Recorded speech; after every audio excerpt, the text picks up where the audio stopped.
The war in Ukraine has actually sort of been a bit of a bounce for any leader who is already in power.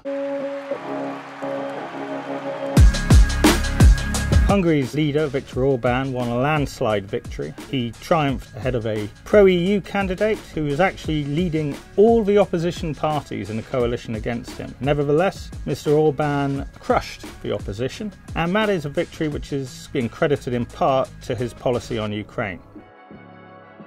It's unclear whether Mr. Orbán's close ties and friendly relations with Mr. Putin have worked in his favour in the elections, but they certainly haven't hurt. Mr. Orbán made the elections an argument over whether or not Hungary could be dragged into the war in Ukraine.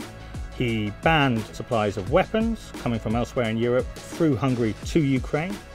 He blocked EU sanctions on Russian energy imports. And all in all, he has got a lot of EU leaders backed up by basically being Putin's best friend in Europe. So what this shows is that if you're an incumbent leader, in times of uncertainty, you're likely to stay in power at the elections. We've seen this bounce with German Chancellor Olaf Scholz, who was rewarded for his recent policy shifts on Russia by German voters in a regional election, with resounding victory for his SPD party. I think rearming Germany, that was a huge decision to match and actually exceed NATO spending targets. That is a big political move for a country which obviously has a very difficult wartime history. The next big election is the French presidential elections, which were looking very much like a procession. Emmanuel Macron was strutting the world stage, meeting with Vladimir Putin, negotiating with Joe Biden, making great play of his influence in the European Union, and trying very hard to broker a ceasefire once it had started. Now, Emmanuel Macron has faced criticism for appeasing Vladimir Putin, but that doesn't seem to have cut through in France, where people seem to be pleased to see their president taking on this international role. However, as we get closer to the first round of the French presidential elections, there's a worrying cloud on Mr. Macron's horizon. Marine Le Pen, a leader who has previously been accused of having close links with Mr. Putin, is narrowing the gap with the French president. Macron is absolutely no slouch when it comes to elections. This is a man with keen political antennae, and he's a man in a hurry. So you've seen the pictures of him almost dressing like Volodymyr Zelensky, hugging Ukrainian refugees. So he is making political capital out of this international crisis. Compare that with Ms. Le Pen. She is focusing more on the domestic issues, such as the cost of living. She's called for a cut on fuel taxes. So she's really focusing more on, rural France, those concerns.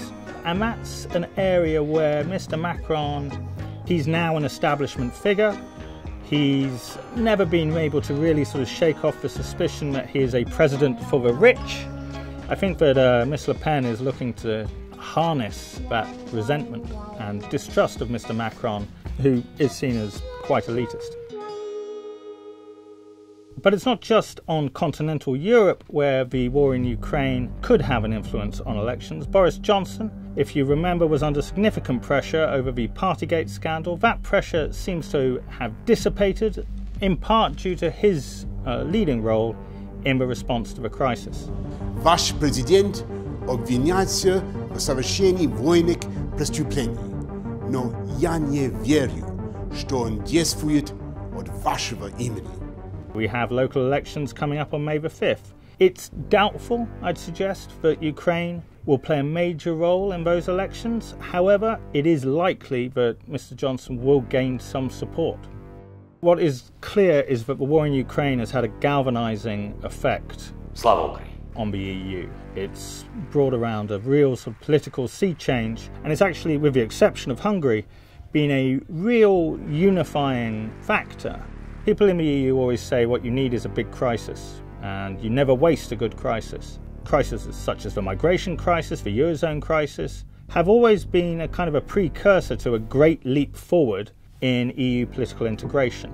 What we've seen since the war in Ukraine is that Brussels, which tends to be very sort of slow, cumbersome when it comes to imposing sanctions, has managed to come up with 4 rounds of unprecedented sanctions, which is no mean feat when you have to have the unanimous support of 27 member states. Now, that juggernaut is beginning to stall slightly because of the issue of Russian gas imports. The EU is heavily dependent on Russian gas, and Germany in particular is heavily dependent on Russian gas. This is Europe's leading economy, and it has a lot of industry, all of which needs that fuel from the Kremlin to keep going. And that's why Berlin has been resisting calls from basically the Baltics and even Britain, actually, countries who want the most severe sanctions possible to cut money off from Putin's war machine, because it simply says we can't do this straight away. We are too dependent, and if we were to cut off Russian gas, it would actually hurt Germany and Europe more than it would the Kremlin.